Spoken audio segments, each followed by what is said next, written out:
What's up, everybody? This is Phil with Phil Up on Sports. I haven't done a blog in a while. It's been a couple months. Just been doing other things and just haven't done it. But I figured since the NBA Finals start tonight, it'd be a good chance to give you an unbiased look at the Cavs versus the Warriors. Actually, who am I kidding? This is definitely going to be a biased video. So, let's talk about the Cavs. The Warriors and the Cavs played twice this year. Everybody's going to remember that 34-point loss in January. And then there was the Christmas Day game where the Cavs lost by 6. Neither team really played very good. There's no even point in talking about that game because I could say the Cavs played like crap, but if you look at the numbers, the Warriors played like crap too. I mean, it was 89-83, and I'm pretty sure neither team all year probably was around those numbers again.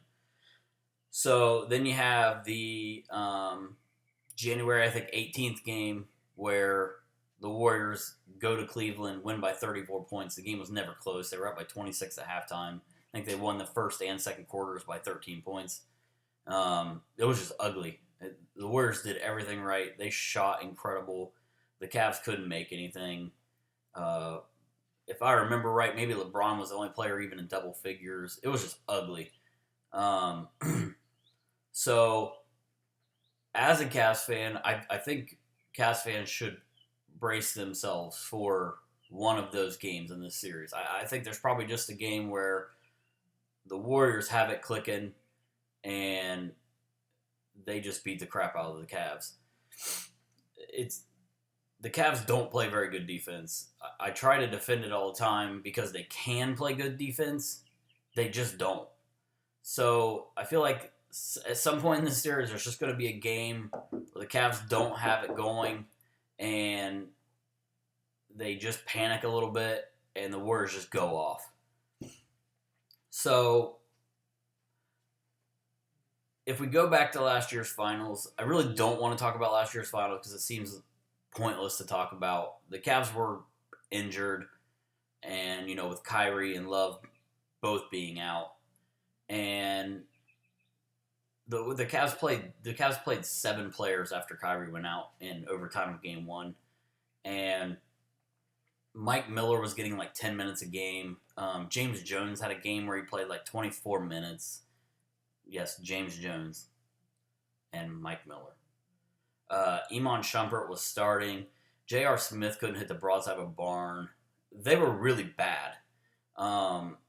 If you remember after Game 4, or no, it was Game 3 in Cleveland, Delly had to go to the hospital because he was so dehydrated. He was playing too many minutes and just, playing like a maniac on the floor, trying to do all he could. And LeBron had a humongous series, but he had to because the Cavs were literally riding his back. And it was just ugly. I mean, how they won 2 games is crazy. Like, I have no idea how they did it. Looking back on that series, I have no idea how with the players they had, how they won a single game in that series. But I do want to talk about Game 1 and Game 2 because in Game 1 you had Kyrie playing. If you go back and look at the end of that game, it was a really close game pretty much the whole game. The Cavs had the ball last. And if you remember this, because this was talked about until the second Game 2 started, LeBron had the ball. He had been scoring at will. He had been taking anybody to the hole he wanted. And the clock is winding down. I think it's like 6 seconds, maybe 8 seconds. And he pulls up and takes a jumper. He misses.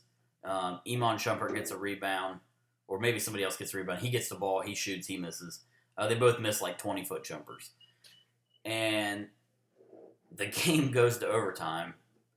And then, unfortunately, in overtime, Kyrie gets hurt. And he's out till December. So the Cavs were already hurting because Love was out. Now they lose their point guard, who had played an awesome game and was really dominating Curry at times on offense. So that was huge for the Cavs to lose him. Then in game two, sorry, I'm looking at my daughter out the window because she's staring in the window yelling my name. So if I look over there and I'm pointing my finger, you know what I'm doing. Game two, Cavs are up late. 3 minutes to go. They have an 8-point lead, and they blow that lead. And I think Curry hit 2 free throws to tie the game late in the fourth quarter. And then that's the game that I really pointed out the minutes. LeBron played 50 minutes. He was only 11 of 35 from the field. Delly played 42 minutes. Tristan played 40 minutes. Timofey Mozgov played 30 minutes. Iman Shumpert played 37 minutes. And James Jones played 23 minutes.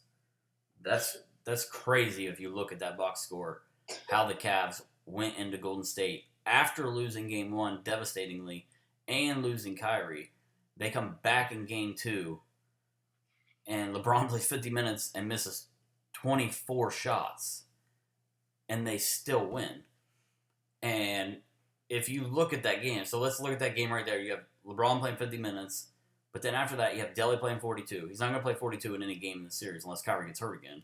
He's going to play 16 minutes. And in those 16 minutes, he's going to play like people remember him playing in the finals. And then Tristan's not going to play 40 minutes, even though he probably will be close to that. James Jones probably won't play 23 seconds unless it's a blowout either way. Iman's going to play, 20 minutes, and then Timo's played 30 minutes in that game, and he's not going to play in this series. I'd be shocked if he played, other than blowouts, obviously, but I'd be surprised if Timo is any way involved in any kind of rotation. So, obviously, then the Warriors lose Game 3, but then dominate the rest of the series. They sort of figured it out, and the Cavs they were worn out. I think most Warriors fans would say that Iguodala shut LeBron down, and I think Iguodala deserves some credit for the way he guarded LeBron in the last couple of games, but I don't think saying he shut LeBron down was very smart because LeBron was dead tired. I mean, he literally was carrying the team's back. It was like watching the team that went to the finals against the Spurs and played that series against the Pistons where LeBron literally had the team on his back. He had to do everything. And I think that played more into why the Warriors won the series than anything. LeBron was tired. The whole team was tired. Delly could barely move. I mean, it's just stupid to even really use last year's series as a reason for anything. And I mean, even as a Cavs fan, like saying, well, we were injured. We don't know what would happen. And the one time they were healthy this year, obviously Golden State won by 34 points. So the other thing that has to do with that last game that they played this year where they lost by 34 is that Blatt was still the coach. And 6 days after that game, he was fired. I don't think the Cavs in any way were making a statement by losing to Golden State by that many. I know it was talked about at the time because it was clear they wanted Blatt out. But I don't think that was the case. I think, I don't know if it was the day after Christmas, but the game they lost in Portland was the game they made the statement that they wanted Blatt out, where they just didn't even try. So I don't think the Golden State game was that way, because they played a couple games after that, even before he was fired. I think they won 2 games in a row, and then he was fired. So I don't like to think that game was thrown. I think Golden State just came in and blasted Cleveland at home, and that they just did it. As far as like matchups and kind of things, I think this is big for the Cavs because you're not going to stop Clay and Steph. They're going to get their shots, and they're going to score a lot of points. For me, the key is Draymond Green because he kills the Cavs. Every time he plays the Cavs, he doesn't necessarily score a bunch. I don't remember him having a game where he scored like 25 or 30 points, but he always gets rebounds, and he always has assists that are just set up perfectly for easy buckets. And that is what he does. But it just seems like with the Cavs, they match up so well against the Cavs. I think they feel really, really comfortable playing the Cavs. And it seems like they get the ball to Draymond in like the high post area, and he just finds people, and it's easy. And if it's easy for them in this series, they're going to win this series, and it's not going to be close. The Cavs have to do a lot of what Russell Westbrook and Kevin Durant and Ibaka, all those guys from Oklahoma City were doing last series, where they were attacking the high screen or the high pick and rolls with Curry or with anybody, and really, really making Golden State work really hard. And even more importantly than what they did on defense was how they pushed the pace, how they really made Golden State run, maybe even more than Golden State wants to run. And they also went right at Curry, which is what every team should do. I realize Curry gets steals, and some people were talking about him as a defensive player, but one-on-one, he's a really, really poor defender. And you can beat him off the dribble. You can beat him back cuts all day. So you have to take advantage of it. Curry's going to guard Irving very, very little. He did guard Russell Westbrook a lot more than I thought he would. So he tried to take that challenge. It just didn't go very well any time he did it. He had more success when he was on Durant for some reason, but I don't consider Durant like an elite dribbler. He dribbles high, and it's usually out wide, and so he makes it easier for a little guy to get in there. I'm not taking credit away from Curry, because like I said, he gets steals, but I think Irving, in the times where he actually gets Curry on him, he has to do what he did last year in Game 1, and he has to take him off the dribble, and he has to be ready to pass, because they're going to help off of him, because they do it all the time. Anytime Curry guards somebody, the defenders know they're about to help. So he has to be ready to either put up floaters or his tough layups that he makes, or he's got to make simple passes to the person that's wide open. Outside of that, the other big thing is going to be who the Warriors start, which I'm assuming they're going to start Iguodala because they believe he's the LeBron stopper. So they're going to start Iguodala, which means Barnes comes off the bench. What that also means is that Green probably guards Love, which is a really bad matchup for Love, and then Tristan and Bogut are together. I think, I doubt this happens, but what I would do if I was Tyronn Lue is I would try to find as many minutes as I can when Iguodala is off the floor for Love and Barnes is in. Because I think in those times, they're going to want Green to guard LeBron. And they're going to put Barnes on Love. And when those times happen, LeBron has got to get the ball to Love in the post. Every player has to get the ball to Love in the post. He has to play in the post when he gets those matchups. He needs to play in the post more in this anyway, because the Warriors don't rebound very well. The Cavs are going to have to rebound. If they rebound, they're going to have a chance because they're going to get a ton of second opportunities.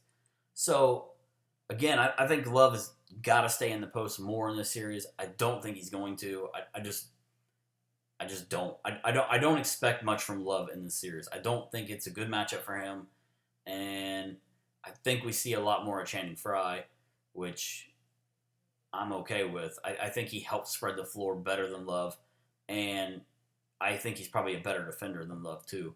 And then, so as far as keys to the series, like I said, I think the Cavs have to find mismatches for Love in the post.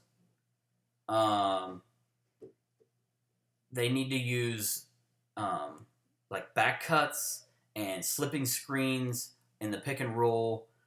Things to make Golden State have to react to the Cavs and have to stay back a little bit. Like in the pick and roll, we don't want them attacking the pick and roll. So if we slip some of these screens, then all of a sudden the defender's going to stay behind the offensive player a little bit because he's worried about the slipping, and then that lets the person with the ball dribble around the pick, and then that sets everything up. So more of that, I think. More of, when Delly's in, LeBron and Delly are pick and roll like crazy. I think the Cavs really need to do more of it, and they did some in the Toronto series.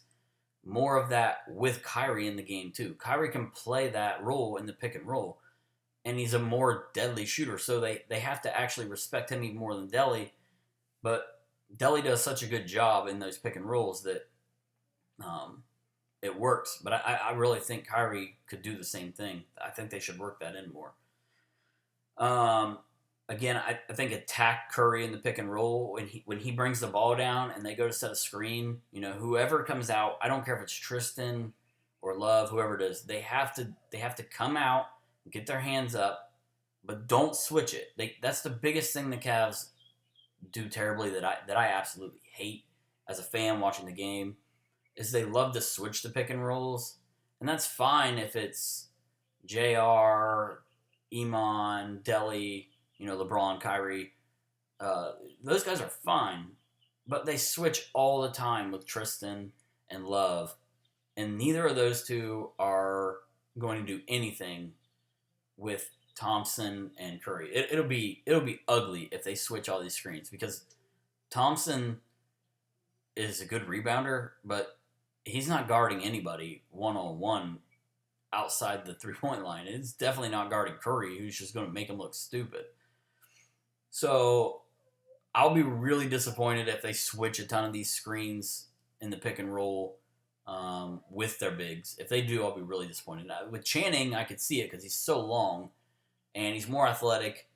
But if you go back to the Oklahoma series, when they would switch theirs, they were really solid with Adams and Ibaka, and even Kanter. They're so long, they were able to give Curry problems. But as soon as they'd have their hand up. As soon as they'd put their hand down, Curry shoots it. I mean, it's the Mark Jackson hands down, man down. As soon as you give him an inch where he knows his shot can get up quicker than your hand can get up quicker to block it, it's going up. And if the Cavs are going to switch those, that's what they're going to have to do. I really, really, really believe if you want to beat the Warriors, you make them take twos. Let them drive by you and make layups. They're not going to score enough twos to beat you. It's the threes that will absolutely kill you because they go in bunches. They don't make one here and then one there. They make 4 here and then 6 there. That's their thing. If they start hitting threes at a high rate, especially from anyone else but Curry and Thompson, you're screwed. You can't beat them. If Green starts hitting threes and Iguodala and Barnes start hitting threes, the series is over quick. I mean, the Cavs they can't beat that.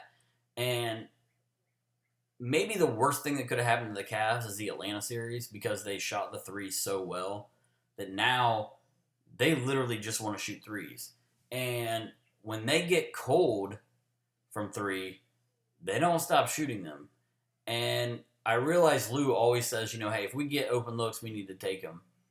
But in this series, they can't do that. If they're going to win this series, if they get cold from 3, they have got to take the ball to the hole.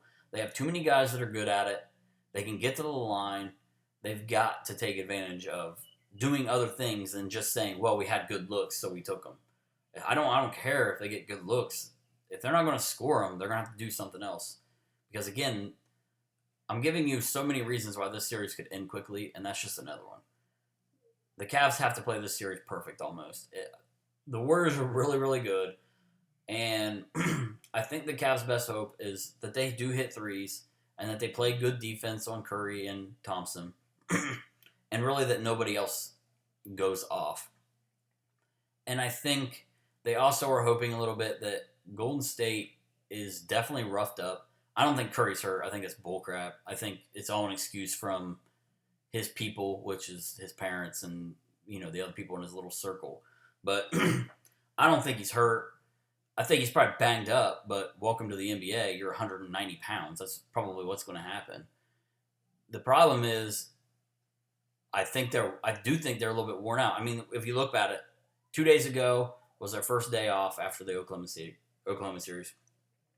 They took the day completely off. Yesterday was media day and practice, and they went through a light workout. They're tired. They worked their butt off. They were down 3-1 and had to, for 3 games, literally give everything that they had. I do give Kerr some credit. He didn't. I think Curry and Thompson probably did play a little bit more minutes, but they were still getting their normal rests. And he didn't have a game where he just was like, okay, screw it. Like, they got to play like every second of the game here.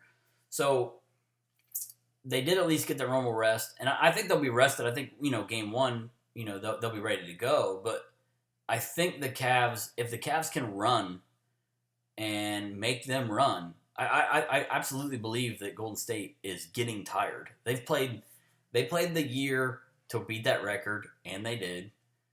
And then they've had to play more games than they thought they would in the playoffs. And if they lose this series, they'll have lost as many games in the playoffs as they did in the regular season. So they've played a ton of games, and they've played a ton of minutes. And obviously Curry got hurt, and I don't know that anybody else is really banged up. Well, you got Bogut. Bogut's been hurt a bunch, but I don't think they rely on Bogut. He's like a bonus for them. So I don't see his ankle really being that big of a deal. The Cavs right now are completely healthy. I don't think they have anything, that they're worried about injury-wise. So back to the keys. The Cavs have to rebound, especially offensively. That's where they could find themselves in a good position to win the series, is if they can rebound the ball defensively, not give Golden State more shots, because they shoot a lot of threes, so it's going to be long rebounds. The Cavs have to win those 50-50 balls on the rebounds and get those rebounds. And then on offensive side, if the Cavs can get rebounds offensively and get themselves either easy looks right there at the basket when they get it, or the pass out for threes, which is the easiest, best shot in basketball, that those could really, really ignite the Cavs and be something that eats at the Warriors. Like, we just can't rebound. We can't get rebounds. And then they have to stay in. And then when they do that, Love gets rebound, and boom, there's LeBron for the touchdown pass. So I would love to see the Cavs get out and run and rebound. If they do that, I think they're going to be all right. And then the other thing, again, they have to stop Draymond Green. I've said this already. They're not going to stop Curry and Thompson. They have to stop Draymond Green. One of the ways I think they have to stop Draymond Green is they've got to be in his face. Like, look, Draymond can't get a technical. Draymond can't get a flagrant 1 or a flagrant 2. Any of those, and he's suspended. If he gets a flagrant 2, he's suspended 2 games. If he gets a technical or a flagrant 1, he's suspended 1 game. I don't think he's going to get either in the series, because the NBA knows that he has those. The referees know that he has those. So I'm a little bit worried for the Cavs, because I think Draymond's going to get away with just about anything in this series. It's going to take a lot for him to get a technical or for him to get a flagrant. So I think the Cavs have to put that in their game plan. Like, they have to try to get him rattled and get him to do something stupid, because the dude's a head case. He's crazy, and he acts like a maniac anytime there's a foul called. The Cavs have to play into that and try to make him pay for his antics. And it would be huge for the Cavs if he has to sit out a game or 2. So I definitely think the Cavs will try to get into his head. One of the big things that last year, and they talk about it this year, but the out here in the Bay Area, the media people and fans, they really think the only reason the Cavs won 2 games last year is because they played what they call muck it up defense. They it's unconventional. They just ran around crazy and all that. And part of that is absolutely true. Like, they're not completely lying when they say that. The thing is, I think the Cavs can do that same thing now with the lineup they have. I still think they're going to play it that way, which is exactly what Oklahoma City just did. Oklahoma City doesn't play defense the same way all year as they just did. They were unconventional. They ran at everything. They did things completely different than they normally do. And you have to do that. You have to do that with the Warriors. because they play a style that people still can't figure out. So you have to do something different, and you have to attack them in different ways than you're used to. And I think the Cavs absolutely can do that. I like I said earlier, I don't think Kyrie and Love are good defenders. Kyrie can be a good defender. He has moments where you're like, man, this guy can defend. He just can't do it consistently because I don't think he tries to do it consistently. Love, on the other hand, he's a terrible defender. Right? He's terrible in help defense, which is what makes me the most mad. And he's really bad 1-on-1. He makes mistakes. He's just not a good defender. He's a good player. He's just not a good defender. He didn't have to when he was in Minnesota, and I think that's just the way his game is. Like he didn't have to do it, and he's just not ready to do it. And I don't know that he's equipped to do it. So the biggest reason is because he doesn't like to be that physical. And if you're going to be a 4 in the NBA, you better be physical. So that's just not his style. So I don't think he's ever going to be a great defender. All of that being said, like I said earlier, I think the Cavs fans need to prepare for the worst. Just absolutely blast the Cavs in a game. Because I think it'll happen. I do think there's a chance the Cavs do the exact same thing and blow Golden State out a game. Obviously, my heart here is saying the Cavs are going to win, and in 6, I don't have great reasons why I think that. I just think LeBron is like rejuvenated. It seems like he's like really, really enjoying this with Love and Kyrie being healthy. Like there's just like he just seems different. Usually he's so like intense and in the moment type stuff. Like you don't feel like you get anything out of him, like in media and stuff like that. But lately he's like, he just seems to really be calm, really be enjoying the moment. Like, they lost both those games in Toronto, and I was almost upset that he wasn't. He didn't seem upset. Like he didn't seem like he cared. Like it's okay. We'll be fine. I don't sense this is time to panic. He was just really calm, and it worked. I mean, the Cavs follow his lead, obviously. I mean, why wouldn't they? But he just seems different. I just feel like he's like ready for this moment. He's ready for every moment, but like this, I think he relishes this opportunity to prove that not only is his team better, but I definitely think he has that edge towards Curry because he believes that he's the best player in the NBA still. He's the most valuable player in the NBA. And while his comments about Curry were taken way out of context, I think he probably believes the opposite way. He probably does believe he should be the MVP or the most valuable. Not everybody thinks Curry should have been the MVP, but you know what I mean. Like just valuable wise, he's the most valuable player on the court every night. So I just feel like it's going to be different. The biggest thing for me is Love. It really is. If he doesn't give them anything, I just don't know how they win. If he can get, like 15 to 17 and 10 a game, the Cavs are golden. I think they'd be in really, really good shape if he can do that. I just think there's going to be a lot of fourth quarters he doesn't play. And it's going to be out of necessity. They're going to have to play defense in the fourth quarter. And he's not going to be on the floor for those. He just can't be. And I know Lou will come out and say, well, I just didn't think it was fair to put him in, blah, blah. That's just easy. That's coach talk to not say he's not good enough to be on the floor in the fourth quarter to play defense. But that's exactly what he means. So I know the odds are like 2-1. The Golden State. I saw yesterday that the like ESPN Power Index or whatever gives the Cavs like a 31% chance to win the series. The numbers are heavily in Golden State's favor. But like I said, my heart says the Cavs in 6. I think the Cavs could win in 7. I know it's weird to say. I feel like when I'm thinking it in my mind, I think the Cavs have to win it on their home floor. But I don't necessarily believe that. Golden State's not invincible at home. They're really good, but they're not invincible. I mean, even in Game 7 against Oklahoma City was dominating that game until they just flat out couldn't make a basket ever again. And then, Thompson got hot, and that changed everything. But they beat them in the building once, and other people have won in the building this year. It's not like they're undefeated there. So the Cavs could absolutely win a game there, but I'm a little bit hesitant because of the way they played on the road. In games 3 and 4 in Toronto. I think if Oklahoma wins, or if I don't know why I said Oklahoma, if Golden State wins the series, I think they win it sort of quick, like maybe like Game 5 or something like that.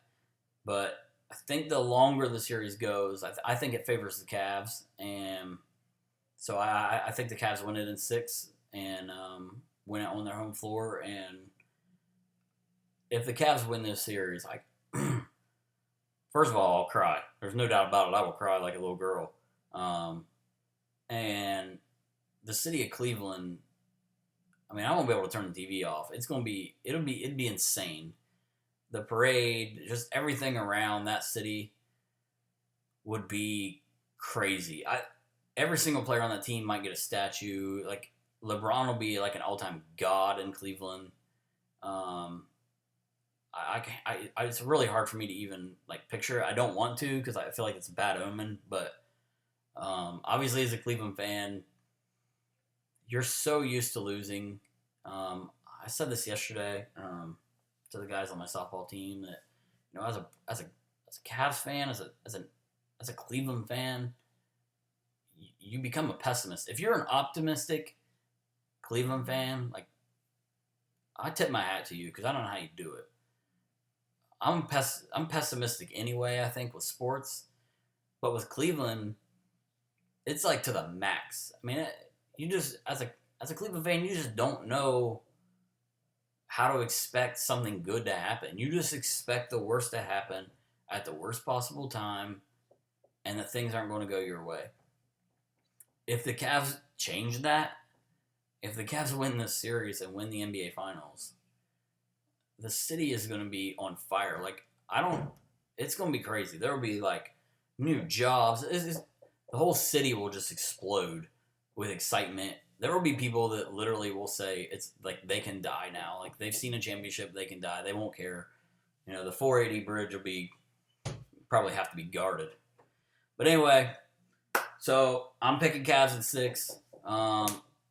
You can hear my daughter knocking on the door, so she probably wants something. I wouldn't be surprised if she just walks in. But anyway, Cavs in 6. That's my guess. That's my hope. I hope it's a great series. I hope the Cavs don't get blasted. That's the pessimistic fan in me, just hoping that it doesn't happen. But I think it'll be a great series. Cleveland, it's our time. We got to do this. So let's go Cavs, and let's do this thing for Cleveland. I'll talk to you guys later. Go Cavs.